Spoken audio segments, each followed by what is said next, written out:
સુરતના અમરોલીમાં આડા સંબંધમાં હત્યાની ઘટના બની। રેલવે ટ્રેક પાસે યુવકનો મૃતદેહ મળી આવ્યો। મૃતકના હાથ પગ કપડાથી બાંધેલા હતા। મોઢા પર બોથડ પદાર્થ મારી હત્યા કરાઈ। મૃતક અંજની ઇન્ડસ્ટ્રીમાં કામ કરતો હતો। મૃતકના આરોપીની પત્ની સાથે આડા સંબંધો હોવાની ચર્ચા છે। 5 આરોપીએ સાથે મળી હત્યા કરી હોવાની આશંકા। પોલીસે 5 આરોપીઓની ધરપકડ કરીને કડક કાર્યવાહી શરૂ કરી છે। અંજની ઇન્ડસ્ટ્રીયલ એરિયા પાસે આવેલ રેલવે ટ્રેક પર મૃતદેહ પડેલ હોવાની માહિતી પોલીસને મળતા પોલીસ અધિકારીઓ ઘટના સ્થળે પહોંચેલ।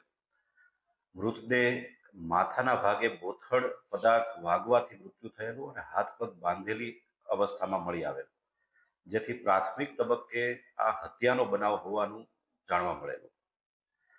તાત્કાલિક અસરથી ઉત્તરાયણ પોલીસ સ્ટેશન અને અમરોલી પોલીસ સ્ટેશનની વિવિધ ટીમો બનાવી મૃતકને ઓળખવાની તજવીજ હાથ ધરેલી। ત્યારબાદ ટેકનિકલ સર્વેલન્સ તેમજ હ્યુમન ઇન્ટેલિજન્સના આધારે મૃતકની ઓળખ કરવામાં આવેલી। ટેકનિકલ સર્વેલન્સના આધારે અને હ્યુમન ઇન્ટેલિજન્સના આધારે સમગ્ર ઘટનામાં 5 ઈસમો સંકળાયેલ હોવાની માહિતી મળેલી।